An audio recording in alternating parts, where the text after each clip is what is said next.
के लोग दीवाना बा दीवाना। जिसके अंदर अगर तुम चले गए तो बाहर आने पर तुम्हें गोली मार दी जाएगी, लेकिन अगर तुम बार के अंदर भी रहे तो माफ करना, तुम वहां भी सेफ नहीं हो। यानी इसका मतलब आगे कुआं तो पीछे खाई।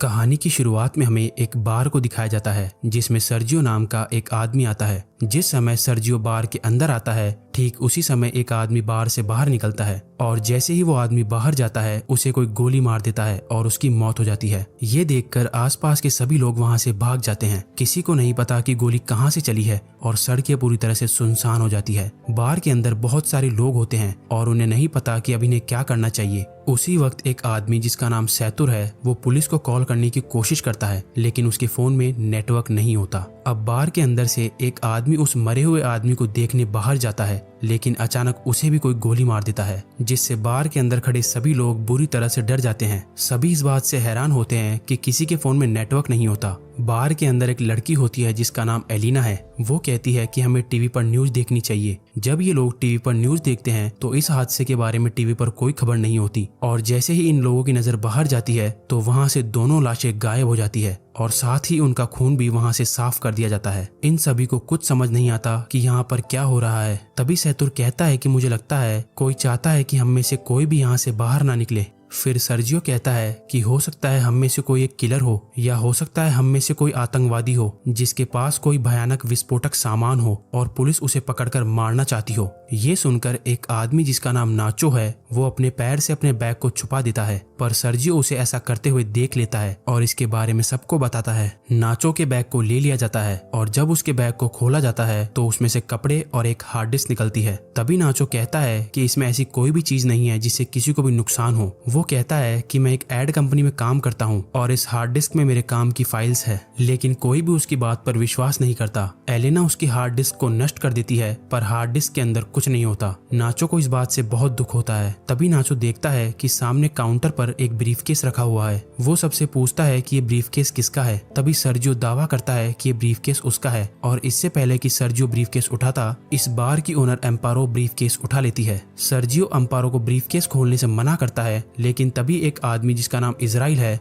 वो उस ब्रीफकेस को खोल देता है और ब्रीफकेस के अंदर औरतों के कुछ कपड़े निकलते हैं। जिससे पहले कि कोई कुछ समझ पाता उसी वक्त इन्हें बाथरूम से एक अजीब सी आवाज आती है। जब ये लोग वॉशरूम का दरवाजा खोलने की कोशिश करते हैं तो दरवाजा अंदर से लॉक्ड होता है। ये लोग किसी न किसी तरह से दरवाजे को खोलकर बाथरूम के अंदर जाते हैं और देखते हैं कि वहां पर एक मोटा सा आदमी लेटा हुआ है जो कि बेहोश है। दरअसल इस कहानी की शुरुआत में ये आदमी खांसते खांसते इस वॉशरूम के अंदर आया था और तब से ये यहीं पर बेहोश पड़ा है। इस आदमी के पास एक इंजेक्शन भी पड़ा होता है। एलिना उस इंजेक्शन को उठा लेती है और तभी इन लोगों को बाहर से गाड़ियों की आवाज आती है। जैसे ही ये लोग बार के गेट के पास जाते हैं तो ये देखते हैं कि वहाँ बहुत सारे आर्मी ऑफिसर्स आते हैं जिनके चेहरे पूरी तरह से ढके हुए होते हैं। आर्मी ऑफिसर्स वहाँ पर बहुत सारे टायर्स का ढेर करते हैं और उन टायर्स को जलाकर वहाँ से चले जाते हैं। हालांकि सभी को लग रहा था कि ये हमारी मदद करने आए हैं, लेकिन वो इनकी मदद नहीं करते। उसके ठीक बाद टीवी पर न्यूज दिखाई जाती है कि सिटी के एक बहुत बड़े हिस्से में आग लग गई है और इसीलिए उस जगह को सील कर दिया गया है और उस तरफ अब कोई भी नहीं जा सकता।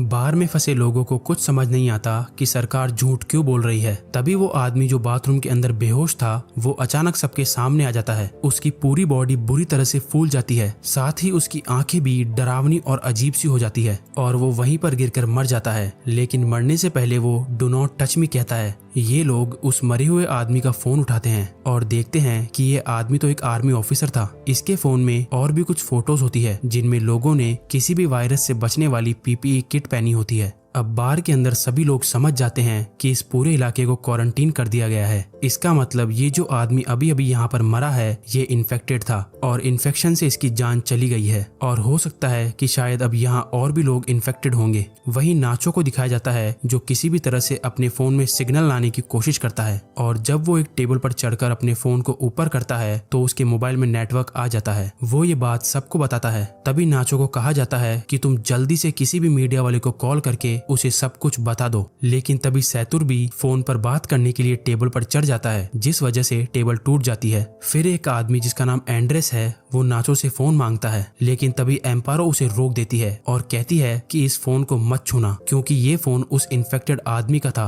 और अगर तुमने इस मोबाइल को छू लिया तो तुम भी इन्फेक्टेड हो जाओगे। सर्जियो और एंड्रेस इस बात से सहमत हो जाते हैं। अब इसका मतलब नाचो और जिस किसी ने भी इस मोबाइल को या उस आदमी को छू लिया है वो सब के सब इन्फेक्टेड है और ऐसा करने वाले इनमें से 5 लोग हैं। एंड्रेस उन्हें अपनी बंदूक से धमकाता है और इनसे कहा जाता है कि उस आदमी की डेड बॉडी को नीचे तहखाने में बने स्टोर रूम में लेकर जाओ। इन सब लोगों को मजबूरन उनकी बात माननी पड़ती है और ये सभी 5 लोग डेड बॉडी को लेकर नीचे तहखाने में चले जाते हैं। अब ऊपर बस 3 लोग बचे हुए हैं। थोड़ी देर बाद एक ट्रिनी नाम की औरत को वहाँ पर सफोकेशन होना शुरू हो जाता है। ट्रिनी सबको तहखाने का दरवाजा खोलने के लिए कहती है, लेकिन कोई उसकी बात नहीं सुनता। जैसे ही ट्रिनी दरवाजा खोलने जाती है तो वहाँ पर रखी हुई कुछ बॉटल्स गिर जाती है। उनका लिक्विड एक साइड बहना शुरू हो जाता है और तभी इनकी नजर वहाँ पर बने एक ड्रेनेज पर पड़ती है। इसका मतलब ये लोग वहाँ से पानी के रास्ते से होते हुए वहाँ से बाहर निकल सकते हैं। फिर इजराइल उस ढक्कन को खोल देता है और वो ड्रेनेज के अंदर से होकर यहाँ से बाहर निकलने का फैसला करता है। इसलिए वो अपने पूरे शरीर पर ऑयल लगाता है और उस ड्रेनेज से नीचे जाने की कोशिश करता है, लेकिन ड्रेनेज का छेद ज्यादा बड़ा नहीं होता, इसलिए वो नीचे नहीं जा पाता। और तभी अचानक इन सभी लोगों को गोलियां चलने की आवाज आती है। आवाज सुनकर ये सभी लोग घबरा जाते हैं। फिर इन्हें ऊपर बार में धुआं दिखाई देती है, जिसे देखकर ये लोग समझ जाते हैं कि ऊपर जो 3 लोग थे उन्हें किसी ने मारकर पूरे बार को आग लगा दी है। वहीं दूसरी तरफ इजराइल अभी भी बुरी तरह से ड्रेनेज में फंसा हुआ है। अब वो लोग सबसे पहले इजराइल को ड्रेनेज से बाहर निकालते हैं। कुछ घंटों बाद आग पूरी तरह से बुझ जाती है और वो लोग ऊपर बार में आने का फैसला करते हैं। ऊपर बार में आने के बाद वो देखते हैं कि बार पूरी तरह से जलकर राख हो चुका है। नाचो को वहाँ गन मिल जाती है, जिसे वो चुपचाप उठा लेता है। तभी ये लोग देखते हैं कि कुछ लोग बाहर से इस जगह को पूरी तरह से सील कर रहे होते हैं। ये बड़ी ही खामोशी से सब कुछ देखते रहते हैं, क्योंकि अगर किसी को भी भनक लग गई कि अंदर अभी भी 5 लोग जिंदा है तो इन सब को भी मार दिया जाएगा। और तभी यहाँ मोबाइल बजना शुरू हो जाता है और ये उसी मोटे आदमी का मोबाइल होता है जिसकी अभी थोड़ी देर पहले इन्फेक्शन के कारण मौत हुई थी। एलिना उसका फोन उठा लेती है और उसकी व्हाट्सएप चैट्स पढ़ना शुरू कर देती है, जिसमें एक आदमी इस मोटे आदमी से पूछता है, क्या वैक्सीन लेने के बाद तुम्हारी तबीयत में सुधार है? इस आदमी ने जवाब दिया होता है कि नहीं, मेरी तबीयत बहुत खराब है और मैं किसी बार के वॉशरूम में छुपा हुआ हूँ, तुम मेरे पास आने की कोशिश मत करना। अब एलिना इसकी पुरानी चैट्स पढ़ती है, जिसमें इस मरे हुए आदमी ने लिखा होता है कि मेरे पास अभी 4 और बची है। ये लोग समझ जाते हैं कि इसके पास जो इंजेक्शन है वही इस वायरस की वैक्सीन है। ये पढ़कर सब लोग खुश हो जाते हैं कि ये वैक्सीन काम कर सकती है, लेकिन फिर भी उनके मन में एक डाउट आता है कि अगर इस आदमी ने वैक्सीन ली थी तो इसकी मृत्यु कैसे हो गई। अचानक इसके बाद वो फोन बजना शुरू हो जाता है, पर इससे पहले कि वो फोन उठा पाते उसकी बैटरी लो होने के कारण फोन स्विच ऑफ हो जाता है। अब ये किसी न किसी तरह से फोन को चार्ज करने की कोशिश करते हैं। वहीं एलिना कहती है कि इस आदमी ने चैट्स में कहा था कि इसके पास 4 और बची है, तो क्यों ना हम उन 4 वैक्सीन को ढूंढे। फिर ये सब नीचे स्टोर रूम में उसकी लाश के पास जाते हैं, लेकिन इनको वहाँ पर कोई वैक्सीन नहीं मिलती। इसके बाद फिर ये वॉशरूम में जाते हैं, जहाँ पहले से ही इजराइल वैक्सीन के साथ बैठा होता है। इजराइल किसी एक से अपना बलिदान मांगता है, क्योंकि वो सब 5 है और वैक्सीन सिर्फ 4। इसलिए इजराइल सबसे पहले एक इंजेक्शन निकालकर अपने आप को इंजेक्ट कर लेता है। तभी नाचो उस पर अपनी बंदूक तान देता है, लेकिन इजराइल फिर भी वैक्सीन अपने शरीर में इंजेक्ट कर लेता है, जिसके बाद नाचो और इजराइल के बीच हाथापाई शुरू हो जाती है। इजराइल नाचो पर हावी हो जाता है और उसकी गन को छीन लेता है। इसी हाथापाई के दौरान वैक्सीन इजराइल के हाथ से छूटकर नीचे तहखाने में गिर जाती है। ट्रिनी तहखाने में जाकर वैक्सीन को उठा लेती है, लेकिन तभी गलती से उसके हाथ से वैक्सीन छूट जाती है और नीचे नाले में गिर जाती है। अब ये बेचारे सोच रहे होते हैं कि वैक्सीन को नाले में से कैसे निकाला जाए। इन सब में से एलिना सबसे पतली होती है, इसलिए ये लोग उससे पूछते हैं कि क्या तुम अंदर जाकर उन वैक्सीन को ला सकती हो। पहले तो एलिना मना कर देती है, लेकिन फिर बाद में वो मान जाती है, जिसके बाद एलिना की बॉडी पर ऑयल लगाया जाता है और उसे उस छोटे से छेद के अंदर धकेला जाता है और बड़ी ही मशक्कत के बाद वो नीचे नाले में गिर जाती है। एलिना वैक्सीन ढूंढ लेती है और पानी से बाहर आ जाती है। तभी नाचो वैक्सीन को एक तार पर बांधकर ऊपर भेजने को कहता है, लेकिन एलिना साफ साफ मना कर देती है, क्योंकि वो जानती है ऊपर 3 लोग हैं और वैक्सीन भी सिर्फ 3 ही बची है।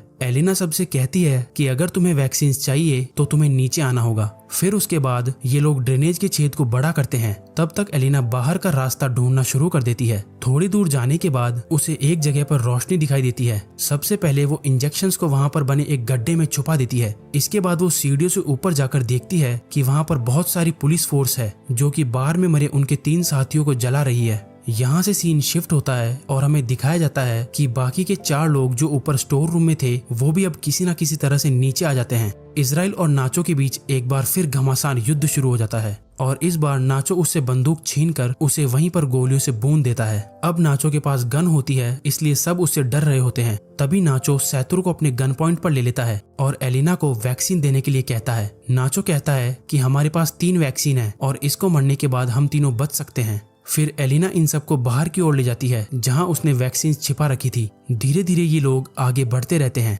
नाचो और एलिना आगे चलते हैं जबकि सैतुर और ट्रिनी इनके पीछे चलते हैं। तभी अचानक ट्रिनी सैतुर को पानी में डुबाकर मारने की कोशिश करती है ताकि सारी दिक्कत ही खत्म हो जाए, लेकिन नाचो ट्रिनी को ऐसा करने से रोक देता है। पर ट्रिनी नाचो से कहती है कि तुम मुझे मार दो ताकि तुम सब वैक्सीन बांट लो और तुम्हारी जान बच जाए। नाचो ट्रिनी पर बंदूक तान देता है लेकिन वो गोली नहीं चला पाता, जिसके बाद ट्रिनी नाचो से गन लेकर यहाँ से थोड़ी दूर जाकर अपने आप को मार देती है। अब सिर्फ 3 लोग बचे थे और इनके पास इंजेक्शन भी 3 ही थे, इसलिए सब एक एक इंजेक्शन ले लेते हैं। पर इससे पहले कि ये लोग अपनी बॉडी में इंजेक्शन लगाते, यहाँ पर इजराइल आ जाता है जो अभी भी जिंदा है। इजराइल सैतुर पर पीछे से हमला करके उसे जान से मार देता है। अब इजराइल को गुस्सा आ जाता है और वो नाचो और एलिना की जान के पीछे पड़ जाता है। तभी नाचो और एलिना को सामने सीढ़ियां दिखाई देती है। वो दोनों सीढ़ियों की ओर आगे बढ़ते हैं, पर तभी एलिना के पास जो इंजेक्शन होता है वो उसके हाथ से छूटकर नीचे गिर जाता है। अब क्योंकि इजराइल भी उनके साथ सीढ़ियों पर चढ़ रहा है इसलिए वो नीचे नहीं जा सकते।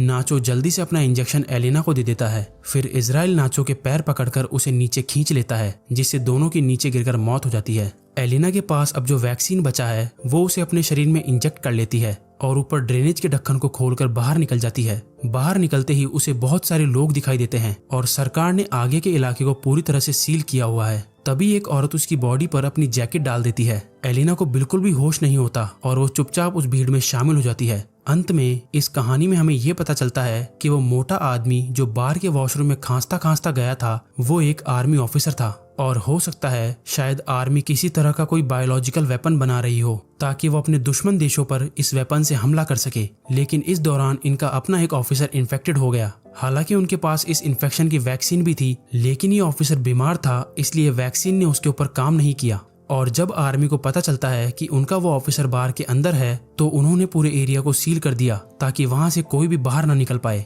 और उस वायरस को इसी जगह पर खत्म कर दिया जाए, चाहे इसके लिए उन्हें कुछ बेगुनाह लोगों को मारना ही क्यों ना पड़े।